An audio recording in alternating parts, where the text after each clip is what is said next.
যে স্কুলের স্বামী পিয়ন সেখানেই প্রিন্সিপাল প্রাক্তন স্ত্রী। তারপর যা ঘটল, মানবতা কেঁদে উঠল। বন্ধুরা, তখন সকাল 8টা। শহরের নামেই private school bright future international school বেলি রোড পার্টনার গেটে এক ব্যক্তি দাঁড়িয়েছিলেন। রূপচাঁদ বর্মা, পিয়নের উর্দি পরা, হাতে মোছা ও ঝাড়ু নিয়ে স্কুলের গেট পরিষ্কারে ব্যস্ত ছিলেন। কপালে বিন্দু বিন্দু ঘাম আর চোখে প্রশান্তি। প্রতিদিন সকলে এই কাজ দিয়েই তার দিন শুরু হয়, শান্ত, সততার সঙ্গে এবং কোনো অভিযোগ ছাড়া। একসময় তারও স্বপ্ন ছিল, কলেজে বিজ্ঞান পড়তেন, শিক্ষক হতে চেয়েছিলেন। কিন্তু ভাগ্য দ্রুত তাকে বাস্তবতা দেখিয়ে দিল। বাবার মৃত্যু, সংসারের দায়িত্ব আর পরিস্থিতি তাকে সেটাই বানালো যাকে লোকে পিয়ন বলে। কিন্তু রূপচাঁদ কখনই কাজকে ছোট মনে করেননি। তিনি বলতেন, কাজ সে ঝাড়ুরই হোক বা কলমের, যদি সততার সঙ্গে করা হয় তবে দুটো থেকেই রোশনি বেরিয়ে আসে। তার এই কথাগুলো এখন শুধু তার ভেতরেই প্রতিধ্বনিত হতো, কারণ যে নারী এই কথাটি প্রথম শুনেছিলেন তিনি এখন তার জীবন থেকে চলে গিয়েছেন। রাধিকা বর্মা। 7 বছর আগে দুজনের ডিভোর্স হয়ে গিয়েছিল। রাধিকা বলেছিলেন, রূপচাঁদ, তুমি খুব ভালো মানুষ, কিন্তু ভালো মানুষ দিয়ে সংসার চলে না। আমি জীবনে কিছু একটা হতে চাই, আর তুমি আমার পথের বাধা হয়ে গেছো। রূপচাঁদ তখন শুধু এতটুকুই বলেছিলেন, ঠিক আছে রাধিকা, যদি আমার ছায়া থেকেও তোমার অন্ধকার লাগে তবে আমি সরে দাঁড়াই। আর তিনি সরে এসেছিলেন চিরতরে। এখন তিনি সেই স্কুলেই কাজ করেন যেখানে একসময় তিনি ইন্টারভিউ দিতে এসেছিলেন, কিন্তু চাকরি জোটেনি। জুটেছিল ঝাড়ু ধরার কাজ, এবং তিনি তা মেনে নিয়েছিলেন, কারণ তাকে কারোর কাছে কিছু প্রমাণ করার ছিল না, শুধু জীবনটা চালিয়ে যেতে হতো। ঘড়িতে 8:05। রূপচাঁদ দেওয়ালের পাশে ঝাড়ু রেখে গেট খুলতে গেলেন। ঠিক সেই মুহূর্তে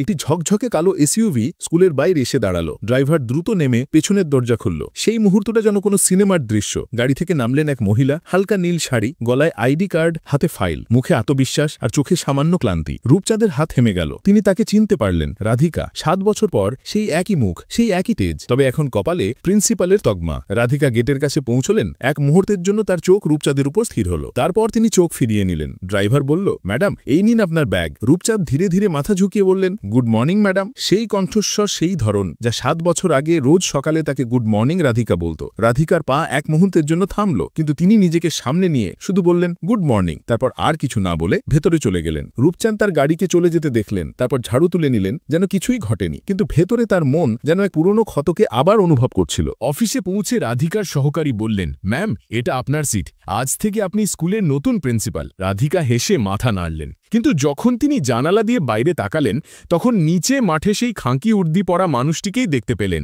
যিনি বাচ্চাদের জন্য বেঞ্চ ঠিক করছিলেন। তার পুরনো অভ্যেস অনুযায়ী প্রতিটি বাচ্চার জন্য তিনি সিট ঠিক করে দিচ্ছিলেন, যাতে কেউ পড়ে না যায়।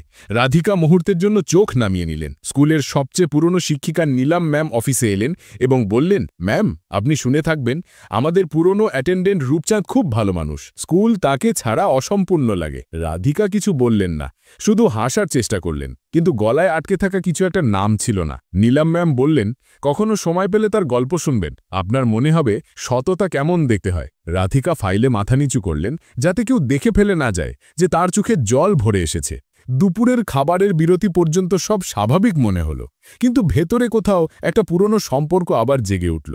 রাধিকা প্রতিটি কোণে তার উপস্থিতি অনুভব করছিলেন, কখনো বাচ্চাদের জল দিতে গিয়ে, কখনো ক্লাসের বাইরে চেয়ার ঠিক করতে গিয়ে, কখনো গেটে ট্রাক থেকে মাল নামাতে গিয়ে। 7 বছর কেটে গেছে, কিন্তু রূপচাঁদের মধ্যে সেই স্থিরতা, সেই সারল্য আজও বেঁচে ছিল। সন্ধ্যায় স্কুল শেষ হওয়ার পর রূপচাঁদ গেট বন্ধ করছিলেন। রাধিকা বাইরে এলেন। তার চোখ এক মুহূর্তের জন্য আবারও তার উপর স্থির হল, কিন্তু তিনি কিছু বললেন না, শুধু ড্রাইভারকে বললেন, গাড়ি চালাও। আর রূপচাঁদ পেছন থেকে দেখতে থাকলেন, যেন জীবন আবার সেই মোড়েই ফিরে এসেছে যেখানে তিনি তাকে শেষবার চলে যেতে দেখেছিলেন। পরের দিন পাটনার বাতাসে কিছু একটা ভিন্ন ছিল। রাধিকা আজ ইচ্ছাকৃতভাবে অফিসে তাড়াতাড়ি পৌঁছানোর সিদ্ধান্ত নিলেন। তিনি চাইলেন কারো সঙ্গে কথা না বলে নিজের কাজে মনোযোগ দেবেন, কিন্তু ভাগ্য হয়তো অন্য কিছু ভেবে রেখেছিল। গেটে রূপচাঁদ যথারীতি সবার আগে পৌঁছে গিয়েছিলেন। তিনি আসা প্রতিটি বাচ্চাকে হেসে গুড মর্নিং বলছিলেন। সব বাচ্চা তাকে রূপচাঁদ আঙ্কেল বলতো। রাধিকা গাড়ি থেকে নামলেন এবং অজান্তেই তার চোখ তার ওপর পড়ল। রূপচাঁদ মাথা নিচু করে বললেন, গুড মর্নিং ম্যাডাম। তিনি কয়েক মুহূর্ত তাকে দেখতে থাকলেন, তারপর দ্রুত ভেতরে চলে গেলেন, যেন সেই কণ্ঠস্বর থেকে বাঁচতে চাইলেন যে হৃদয়ের পুরনো দরজা খুলে দিচ্ছিল। অফিসে বসে তিনি ফাইল খুললেন, কিন্তু মন ছিল অন্য কোথাও। প্রতিটি পাতার ফাঁক থেকে কোনো স্মৃতি উকি দিচ্ছিল।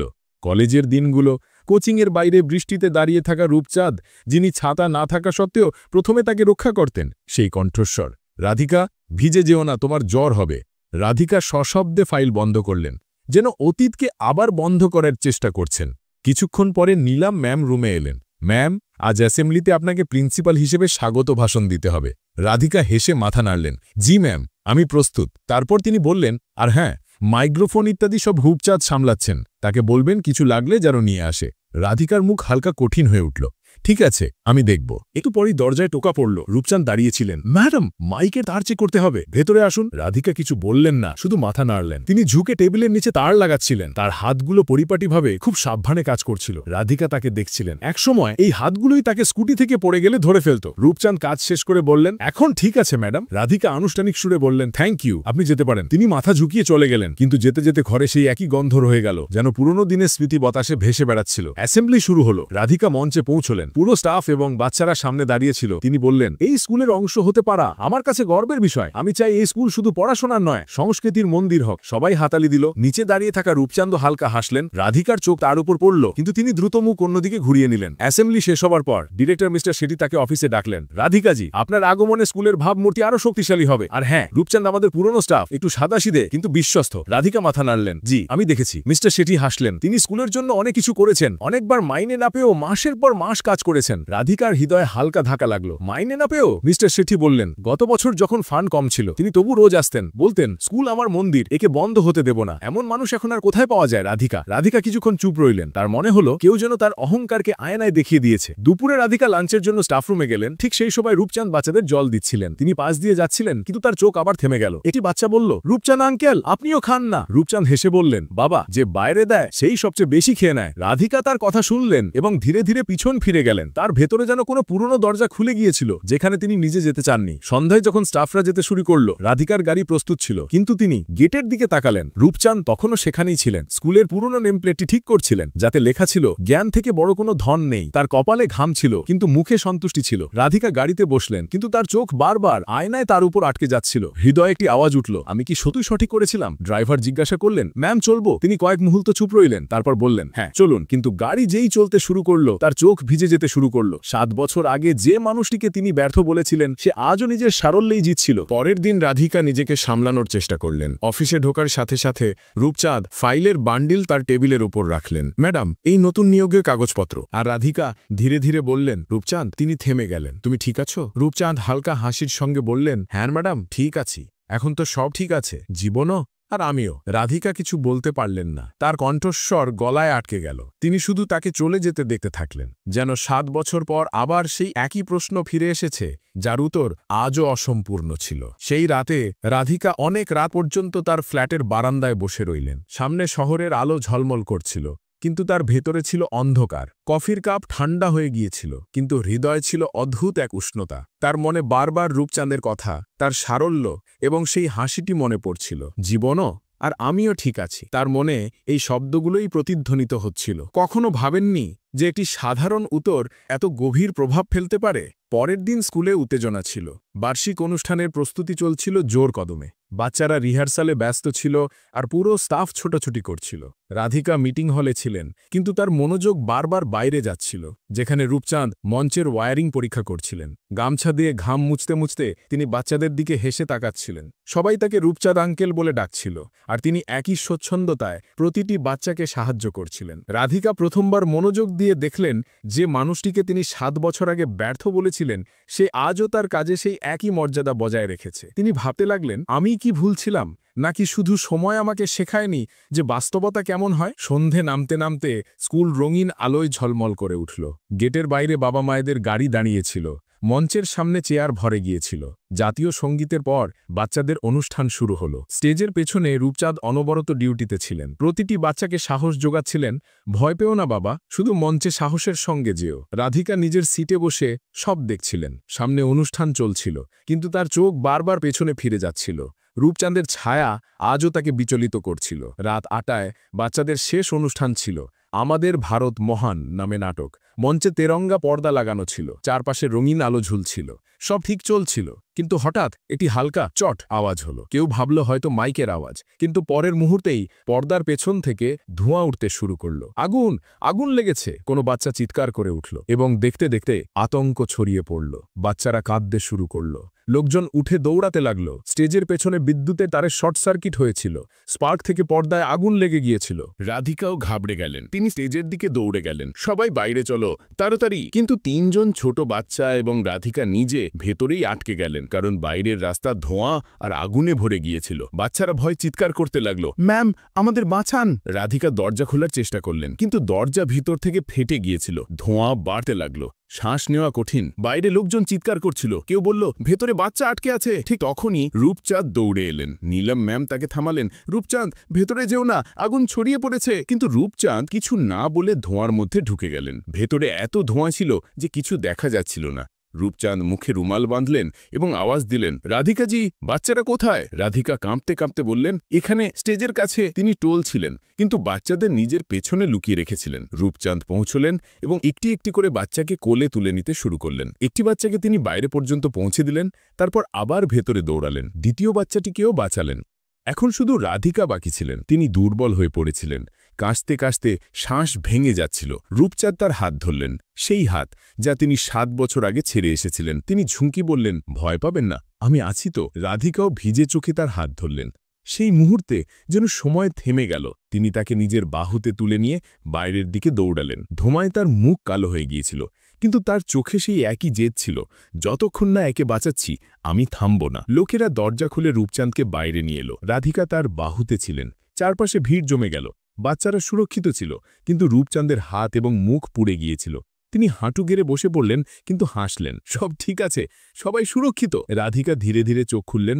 তার শ্বাস ভারী ছিল, কিন্তু সবার আগে তিনি সেই একই কণ্ঠস্বর শুনলেন, রাধিকাজি, আপনি ঠিক আছেন তো? তিনি কেঁদে উঠলেন, রূপচাঁদ, তুমি আমাকে হারিয়েছিলে নিজের ভুলে, আর তুমি আজ আমাকে ফিরিয়ে দিলে নিজের জীবনের বিনিময়ে। রূপচাঁদ হেসে বললেন, কিছু সম্পর্ক ভাঙে না, শুধু যাচাই হয়। তারপর তার চোখ বন্ধ হয়ে গেল। রাধিকা তার মুখ ধরলেন, না রূপচাঁদ, তুমি কিছু বলবে না, তুমি অনেক বলেছ, এবার আমার পালা। তার অস্ত্র রূপচাঁদের পোড়া হাতে পড়ছিল। এখন বাচ্চারা সুরক্ষিত ছিল, পুরো স্কুল তাকে হিরো বলছিল, কিন্তু রাধিকার চোখে শুধু একটি কথাই ঘটছিল, যাকে আমি অপমান করে ছেড়ে এসেছিলাম, সে আজ আমার সম্মান বাঁচালো। রূপচাঁদকে দ্রুত হাসপাতালে নিয়ে যাওয়া হলো। রাধিকা হাসপাতালের করিডোরে বসেছিলেন। তার পোশাকে তখনও ধোঁয়া আর ছাই লেগেছিল, হাত কাঁপছিল, চোখ শুকিয়ে গিয়েছিল, কিন্তু তার দৃষ্টি শুধু একটি দরজার দিকে স্থির ছিল, আইসিইউ নম্বর 3। ভেতরে রূপচাঁদ ছিলেন, অক্সিজেন মাস্কের সঙ্গে বাঁধা তার শ্বাস, হাতে ব্যান্ডেজ আর ধোঁয়ায় পোড়া মুখ। ডাক্তার বাইরে এলেন। চিন্তা করবেন না, এখন আর জীবনের ঝুঁকি নেই, তবে তার বিশ্রামের প্রয়োজন।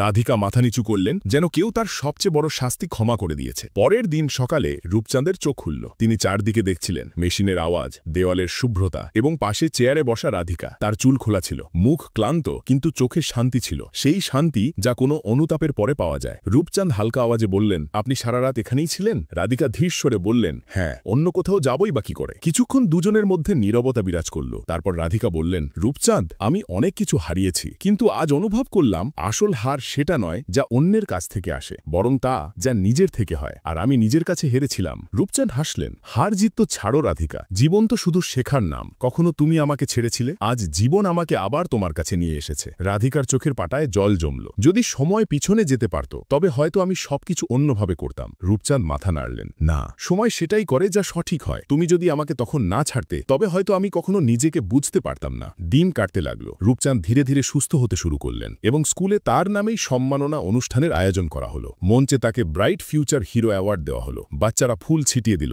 বাবা মায়েরা হাততালি দিলেন এবং রাধিকা মঞ্চে দাঁড়িয়ে রইলেন। চোখে গর্ব আর গভীরতা দুটোই ছিল। অনুষ্ঠান শেষ হবার পর সবাই চলে গেল, কিন্তু রাধিকা সেখানেই দাঁড়িয়ে রইলেন। রূপচাঁদ কাছে এলেন। এখন তো সব ঠিক আছে ম্যাডাম? রাধিকা বললেন, হ্যাঁ, সব ঠিক আছে, শুধু একটা জিনিস বাকি আছে। কি? ধন্যবাদ জানানো। কিসের জন্য? সেই জিনিসটার জন্য যা তুমি আমাকে শিখিয়েছ, মানবতা এবং ক্ষমা। রূপচাঁদ হাসলেন, ক্ষমা তো তোমার কাছে আমার চাওয়া উচিত। আমি তোমাকে ছাড়াও বেঁচেছিলাম, কিন্তু অসম্পূর্ণ ছিলাম। রাধিকা হাত বাড়িয়ে দিলেন। হয়তো এবার সময় এসেছে পুরনো পাতা পুড়িয়ে নতুন গল্প লেখার। রূপচাঁদ তার হাত ধরলেন, ধীরে ধীরে বললেন, এবার আর আমি ছাড়ব না। রাধিকা হাসলেন, এবার আর আমিও না। কিছু মাস পর পাটনার সেই স্কুলের প্রাঙ্গণে আবার একটি অনুষ্ঠান হলো, কিন্তু এবার মঞ্চে ফুল, শাল বা সার্টিফিকেট ছিল না। সেখানে পণ্ডিতজি বসেছিলেন এবং মণ্ডপে রূপচাঁদ আর রাধিকা মুখোমুখি। রূপচাঁদ পিয়নের উর্দি ছেড়ে আজ সাদা পাঞ্জাবিতে ছিলেন, রাধিকা লাল শাড়িতে, সাধারণ কিন্তু সজ্জিত, যেন এক নতুন শুরুর প্রতীক। চারপাশে বাচ্চারা হাততালি দিচ্ছিল। রূপচাঁদ আঙ্কেলের বিয়ে হচ্ছে। যখন 7 পাক সম্পূর্ণ হলো, রাধিকা তার চোখে তাকিয়ে বললেন, এবার না তো অহংকার থাকবে, না দূরত। এখন প্রতিটি সকাল তোমার নামে হবে। রূপচাঁদ হেসে বললেন, আর প্রতিটি সন্ধ্যা তোমার রাধিকায় মিশে যাবে। কিছু মাস পর স্কুলের গেটে নতুন নেম প্লেট লাগল। জ্ঞান থেকে বড় কোনো ধন নেই এবং প্রেম থেকে বড় কোনো পাঠ নেই। নিচে লেখা ছিল, রাধিকা ও রূপচাঁদ এডুকেশন ট্রাস্ট। এখন দুজনেই স্কুলকে একটি ফাউন্ডেশনে বদলে দিয়েছিলেন, যেখানে গরিব বাচ্চাদের বিনামূল্যে শিক্ষা দেওয়া হতো। প্রতি সকালে রূপচাঁদ বাচ্চাদের গেটে গুড মর্নিং বলতেন এবং রাধিকা ক্লাসরুমে যেতেন, যেখানে দেওয়ালে সেই ছবিটি টাঙানো ছিল, একটি পোড়া মঞ্চের ছবি, আর তার নিচে লেখা ছিল, কখনো কখনো ছাই থেকেও রাধিকা বেরিয়ে আসে। তারা দুজন এখন বেশি কথা বলতেন না, কারণ তাদের আর কথা বলার দরকার ছিল না। তাদের নীরবতাই এখন উত্তর ছিল, যা বলতো সত্যিকারের ভালোবাসা সেটাই যা সময়, ভুল এবং দূরত্ব সবকিছু সহ্য করেও ফিরে আসে। বন্ধুরা, ভালোবাসা যদি খাঁটি হয় তবে সময়ের ছাইয়েও তার শিখা নেভে না। কখনো দেরি নিশ্চয়ই হয়, কিন্তু যে ফিরে আসে সে শুধু মানুষ নয়, ভাগ্য কেহালাতায়। কিন্তু যদি সময় আপনাকে দ্বিতীয় সুযোগ দেয়, আপনিও কি আপনার রূপচাঁদ বা রাধিকাকে আবার আপন করে নেবেন?